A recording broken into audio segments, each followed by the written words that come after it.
welcome back. Now today I am finally going to formally introduce all of you to my 1964 Le Mans GTO. And yes, I said Le Mans GTO.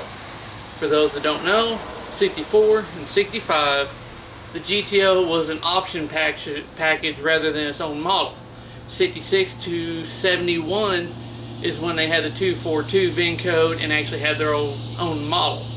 But 64, 65, as well as the other years that didn't have the VIN code, it was an option. So I do get a lot of people that come up at car shows and stuff, they look at this. If I tell them it's a Le Mans GTO, they start throwing the word clone around, saying it's not a real GTO because it doesn't have the 242 VIN on it. And the fact I said Le Mans GTO, even though 64 and 65 did not have a 242 VIN code, but now let's get away from that. Now this project, I know it doesn't look like much like a project, but this is not how, well, it's supposed to turn out, I guess you could say. This car was found behind a buddy's shop, pieced together. Looks like they used two different cars to, I guess you could say, try to bring it back to life. There are several pieces missing off this car when we found it. The original engine transmission was not in the car. The one in there now had the 350 turbo, which obviously would not have came out with this car. The engine itself is not date coded to this car, or even numbers or date coded at that. So the hood was gone, which these apparently were bringing good money for the steel hoods. So I went with fiberglass because it was cheaper and easier to find than back when my dad first got this car to finish up and drive. Finding a steel hood was, well, extremely difficult for the GTO hood, so that's probably why it was missing. Someone decided they needed it for theirs instead. But this car, I've had it for 5 years now, and I feel it's time to actually finish this project. Now, finishing this project will actually probably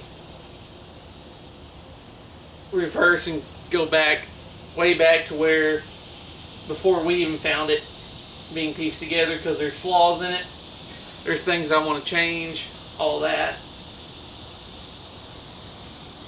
One of the things I want to change is the color of the car. I was never a fan of this red. It wasn't supposed to be this red, but the way it turned out, I think I'm going to go with a black, because the 64 just looks good, solid black. I am going to keep the fiberglass hood, have it painted, and make it look original. Now the goal for this project is a tribute to two things. One, this being the first factory production muscle car, first mid-sized car with a large cubic inch engine. Well, make sure it's done right to that standard, being a Pontiac and all. So the goal of mine is kind of go a Royal Bobcat route. If y'all know what that is, kind of know what I have planned in mind already. And I found an engine that will work for that. Now the other tribute, well, it's kind of hard to say, but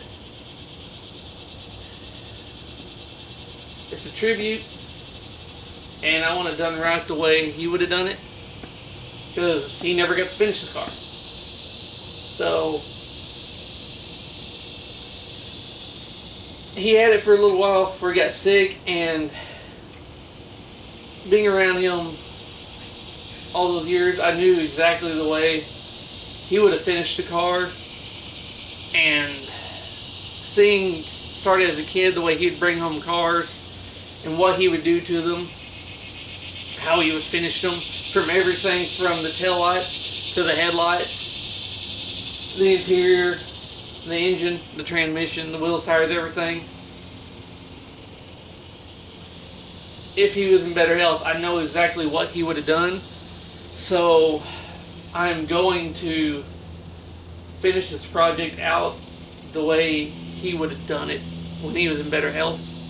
And I made a promise and I'm going to stick to it. Now after 5 years, I think I can finally start doing it. Now of course, with the engine, I want the power, the reliability, so I am keeping it Pontiac powered, of course. I have a few things in mind. It's not going to be something crazy, outrageous horsepower,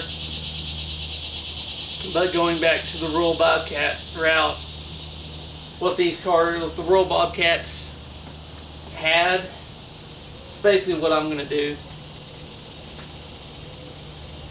Now for the body, like I said, paint it jet black. Have it done nice, because it looks good. It's a good driver. But for the tribute that I want to do, there's flaws in it all over the place. There's fish eyes. In fact, where you can see whoever replaced the rear quarter back there before, it's actually cracking now. So it definitely needed to be gone back over. There's actually spots where I can still see sand marks in the paint still, if you get in the right light. Fish eyes. There's bubbling on the door. I'm not sure if it's trash in the paint or what, but I want to take it down and get all that fixed. The bumpers, just replace the bumpers completely. But the thing is, I want to keep it pretty well stock looking when I do all this. Now the hood, once it's painted, probably looks stockish, considering the fact other than the hood pins, which I'm not going to complain about. Pop the hood. It does, yeah, you can kind of tell it's fiberglass under here, but it's still got the frame. So when I have this painted, and have work all this and paint it to where it doesn't look like a fiberglass hood. And as far as the engine goes, try to keep it original looking as possible while making performance, which I've seen plenty of people do. So that's the goal there. And this car is actually pretty lightweight, considering the other model GTOs are heavier. I think this one was in the range of 32 to 3,400 pounds, if I remember correctly. I'm not 100% sure because I haven't weighed this car, but I think that's pretty light enough. Now the only thing I think I'll do, and I'm not 100% on if I'll do this or not, but the radiator and the fan, I'm thinking about upgrading to a aluminum radiator, because this radiator's shot pretty much. In fact, this may be the original radiator, I'm not sure. But radiator, obviously upgrade it to a better radiator. And I'm thinking about going to electric fans. I'm not 100% sure. That's not changing too much. And of course, upgrading the full wiring harness in the car to a more modern, like painless performance replacement.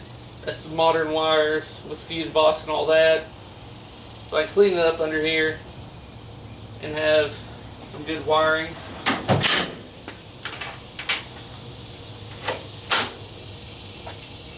Let me show you see if I can show you all the flaws I'm talking about in the body real quick.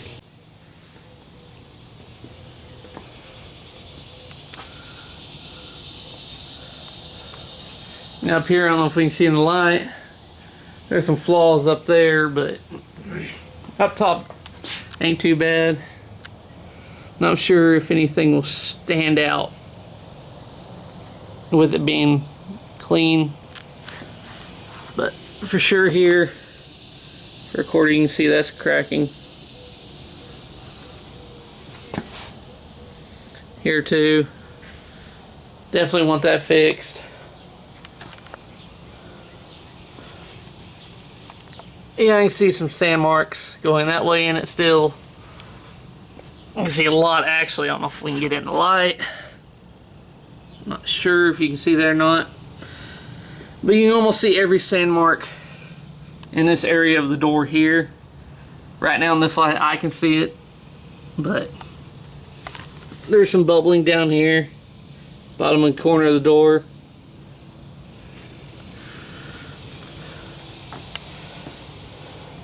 That needs to be fixed because when we got the car, I guess they was going to put 2 mirrors on it when this car only had 1. In fact, it's moved right there on the door.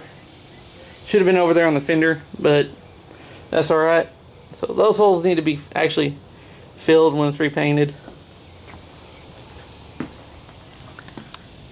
Some bubbling there. There's actually fish-eyeing here. It's really not that bad for a driver. Obviously a big patch here. The bumpers, well,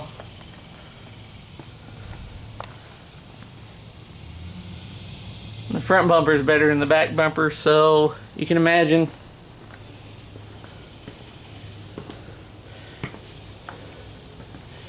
Interior wise though, it's actually pretty good.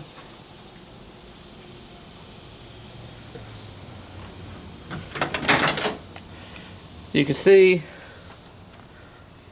I don't have much to do to the interior except keep it clean. The shifter is obviously not original. I do have an ideal for the radio there.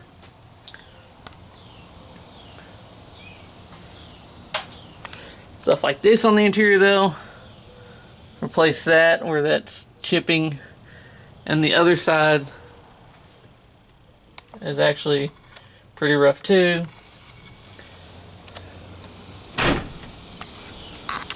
Now it's pretty good for a driver, but being a tribute to him, I want to go ahead and feel I can finally go ahead and start working on this and changing things. Now obviously I've driven it a few times and done a few things, but it takes a lot for me to change anything on this car. And after 5 years, I think I can finally start doing it. Like I said, I've made the promise. I'm going to see the promise through. And I'm going to do this in a way that when he was, if he was still in good health when he had this, he would have done it. So I know one of the things I'm going to change, I already talked about the radiator. It may not, and maybe the fan may not look original to the car. The other thing is the brakes, because 4-wheel drum, single master cylinder, when you're running high speeds and you got your foot in it and you need to slow down quick, it gets kind of iffy. No booster on it. So later probably going to upgrade to front disc, proportioning valve, keep the rear drum, and do master cylinder and booster, which no one would probably notice anyway. I'm not sure how many of these cars came out with front disc. I never looked into it, but changing that around, I don't think anyone's going to notice anyway. For the most part, around here especially, I could change a few things on this car, and honestly, I could think of maybe 2 or 3 people around here that would know any difference, because there's not a lot of Pontiac people around here. But there's a lot of work I want to do to this. Like I said, almost going to go back to, oh, nothing. Taking it all the way back down almost. The floors are pretty good. It's there. There's some spots in the trunk that probably need to be fixed right. The wiring harness, obviously. I have an ideal for the stereo. I want a modern stereo, but I want an original look. So there's a few companies out there I'm going to look at and see what I can do there. Because other than the shifter, which It had the 2-speed shifter. This has the 350 turbo. It didn't shift too well for some reason. I don't know. We just didn't mess with it. Threw that in there. So that may look out of place a little bit, but the rest of the interior, well, it looks pretty well stock. So I want the stereo to look stock. I want it to fit in the stock location. I don't want to cut, modify, anything like that. Of course, you got the hood pins, like I said. That doesn't look stock, but that's alright. So, I got a lot of work to do to this. It's going to be a slow project because of trying to change things, but I need to do it. I need to get it done,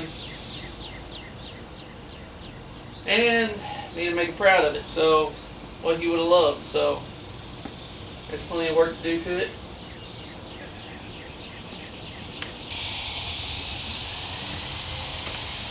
I hope you enjoyed the video on this car, and I hope you look forward to more videos in the future on this car, because there should be plenty of them. And as always, thanks for watching.